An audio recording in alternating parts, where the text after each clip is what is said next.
L'objectif de ce point de presse est tout à fait naturel, mais c'est dans le cadre des activités du mouvement et de son bon déroulement du secteur exécutif national qu'on a jugé nécessaire d'élargir pour pouvoir tailler bavette avec certains de nos camarades étudiants sur la vie politique nationale du Parti socialiste. Aujourd'hui, un seul point était à l'ordre du jour, à part les quelques informations par rapport à nos différentes activités que nous devons pouvoir mener pendant le Ramadan. Alors, dans ce sens, nous sommes revenus de long en large sur la situation du parti, plus particulièrement aux événements, par rapport aux événements du 5 mars que nous avions eu à dénoncer ici dans cette salle et nous l'avions condamné.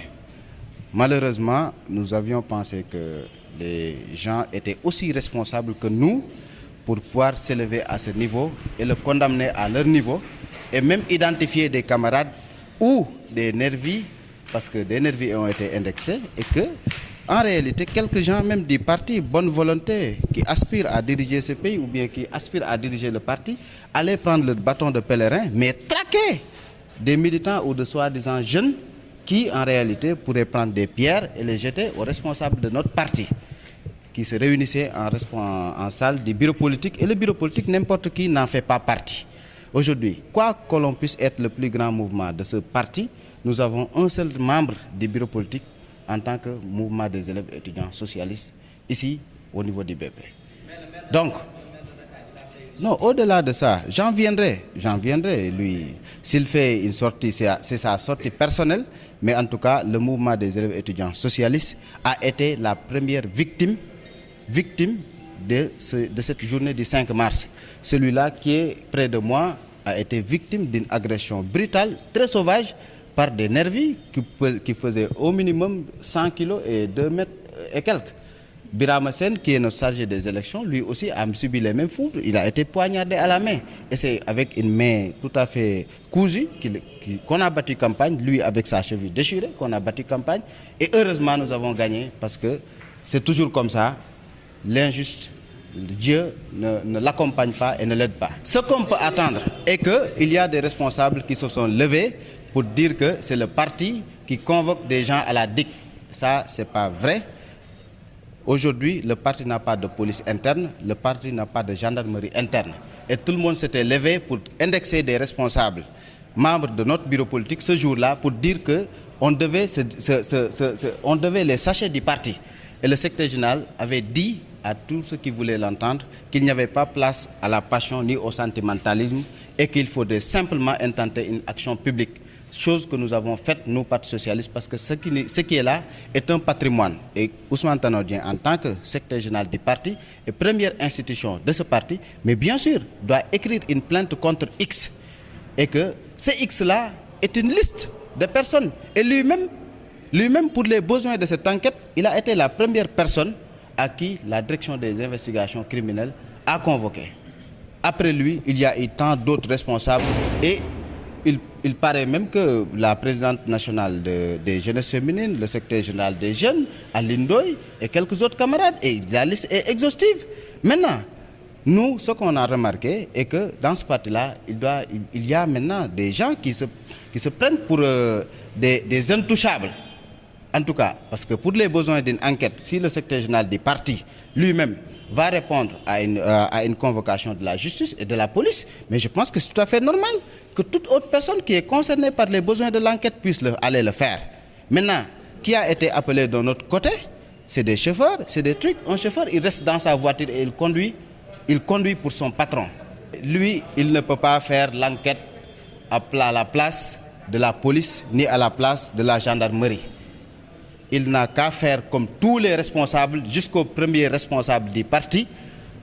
Sagement, il attend sa convocation s'il fait partie des personnes qui ont été listées pour répondre pour les besoins de l'enquête, pour étayer la lumière. Et c'est en ce moment que nous disons au secrétaire général de foncer. Ça, c'est une plainte du Parti socialiste, ce n'est pas sa plainte, lui, en tant que camarade Ousmane Tanor Dieng. Maintenant, qui se sent morveux, peut-être se mouche. Peut-être que les gens pensent que, au vu de l'évolution de l'enquête, il se pourrait que X soit en tout cas peut-être démasqué. Et ce X-là, peut-être il s'empresse de créer une communication autour de cela.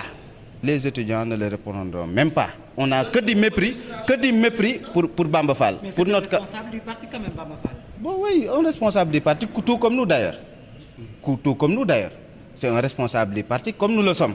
Mais c'est un responsable que nous ne pouvons plus considérer qu'il lutte contre les inégalités, qu'il lutte pour la justice sociale, qu'il lutte pour l'équité. Étant entendu que lui-même, en question, mais il insulte notre secrétaire général du parti qui est aujourd'hui dépositaire de la légalité. Et ça, je voudrais le dire que tout le monde le cherche. Ici, dans ce parti, il y a quelqu'un qui a été élu par les électeurs du Parti socialiste, c'est-à-dire les militants. Et celui-là, aujourd'hui, a 93% et quelques des militants du Parti socialiste. Donc, de ce fait, il n'y a pas un deuxième chef, il n'y a pas un deuxième plan, il n'y a pas un plan B ni un plan C.